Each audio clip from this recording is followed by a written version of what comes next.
Future of movie delivery head on, building a service to allow customers to download movies through high-speed internet connections. Reed Hastings, Netflix founder and CEO. Welcome to the show. Pleasure. Thank you, Dan.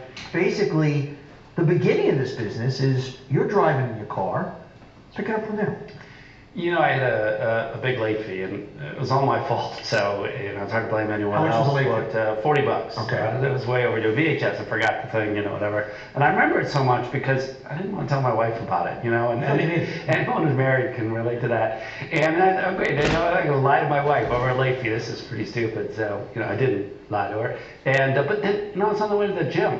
And it just hit me that the gym, it's $30-40 a month. You work out as much or as little as you want. And why can't the video store work like that? And, it's just easy from there. It is amazing that the people that are coming on the show talk about starting a business, they all start with a simple thought. Like, as from a consumer point of view, why is it done this way? It can be done this way better. It's not that complicated. That's right. Everybody has an idea. To me, it's obviously where you take it. So once you have that aha, give me the next 90 days, next 120 days, how do you turn that into a business? Well, it took a little while first because, we started thinking about stores, and then it was like, are we going to build stores now? And then someone told us about DVD, and it was like, oh, we didn't even know about DVD. And you couldn't buy them at that point. So we went out and grabbed a bunch of CDs, ripped them up and put them in envelopes and mailed them to myself, 10 of them. And I remember all night I'm waiting for the mail to come the next day because I thought maybe they'll be all shattered and broken and the thing was just dead on the road.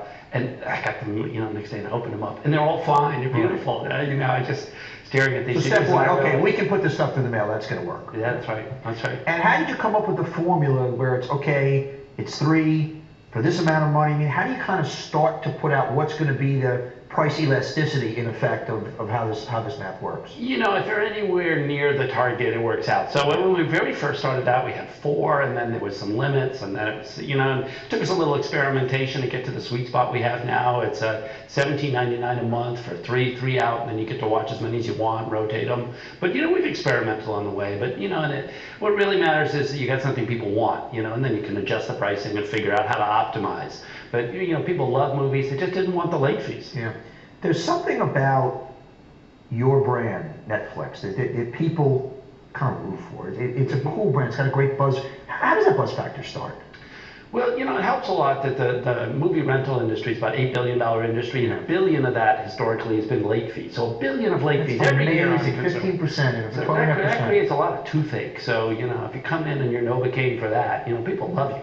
We're just starting out. We're only 5.7 million subscribers. I mean, it's nice, but, we're focused on how do we get to 20 million subscribers. There had to be an interesting melancholy day or a bittersweet day. The day you go public, a small retailer named Walmart decides, we're going to get in the online movie business here. So that had to be a funky day. Yeah, it was kind of tough. We went public about 4.5 years ago at a $7.50. Within a couple months, Walmart had entered our stock up to $2.50. So, it feels terrible. Mm-hmm. But, now we're up at 28, and so, it all gets better over time. Walmart I don't think, has ever gone into a game and lost. So what is the keys out there? What are the key components to being a kind of giant killer in any business that you're going to?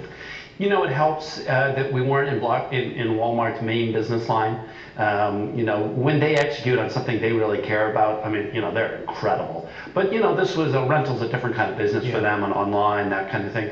So honestly, it's not so much that we beat them. I know it sounds really great how we took on the giant, but the truth is they just realized it was non-strategic for them and stopped investing. When it was. They should focus on selling things, and they came to that realization. Okay, so you had to deal with, there's this punk at this network here, this guy Jim Cramer. He's right most of the time, but once in a while he misses. And when you announced your earnings that kind of blew the doors off, one thing to Jim's credit, when he is wrong really, he'll come out and he'll eat crow. So let's take a look at that.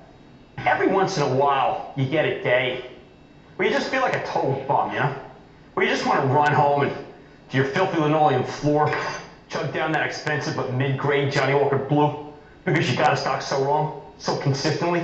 A day that validates every single bad thing you've ever thought about yourself. For me, today is one of those days. I've been consistently negative for months now about Netflix, NFLX. And today the stock comes and it just kicks me right in the butt. Wow. with a better than expected blowout quarter. For once, the analysts were right, and Kramer was embarrassingly wrong. That's why I'm wearing the Netflix post-it on my forehead. Okay, one thing about that genius Kramer, when he's wrong, he'll say it. Here it is, right I'd here. like to be wrong with a man who knows how to make money. I want that. Thank you, guys. Thank you for having me. I want that sticky. Oh man, I gotta tell you, you know something. This guy is the real deal. No joke. It is embarrassing for me because I didn't see it. But you know what? It takes a real man to say, you know what? I screwed up once in a while. I want to know what it's like when you're out there running a company and the guru is on the air going, PU. I mean, do you want to just shake this guy? What do you do? Yeah, I want to shake the guy. Because this guy moves like it or not. He moves markets. I mean, it is what it is. But what I missed was, frankly, that there was a Starbucks feel to it. See, there was like a karma feel. I'm not a touchy-feely. I play the most sincerely insincere man in North America on my show. But you know that there was something cult about... feeling, there's something there. Yes, and what I missed was that I felt that it was just going to be in San Francisco, that it couldn't transcend the country, and that it had already peaked. And that was just dead moment. But certain brands, it's interesting, consumers they root for. And because consumers intrinsically, I think, hate going to video stores, it's like, we're rooting for you because you're going to make it. And I think that's why people root for Starbucks there. And I think that pushes a lot of things. Right. You know, Starbucks had a lot of the same things. People thought it was just Seattle and it was just a West Coast thing. You know? But you also executed. See, another company could have had that vision, but never make it pay off. And you guys had nitty gritty too. Jim, how much when you're looking at a company, obviously you're looking at the balance sheet, you're looking at the company, how much is it just the flesh and blood of the guys running it when you were doing your thing? I feel that when you have a situation that is out of whack, it seems like it's expensive. It's almost entirely because the person at the top. Because when I just look at your statistics, I would say to myself, overvalued, next. Same thing with Starbucks until you sit down with Howard Schultz.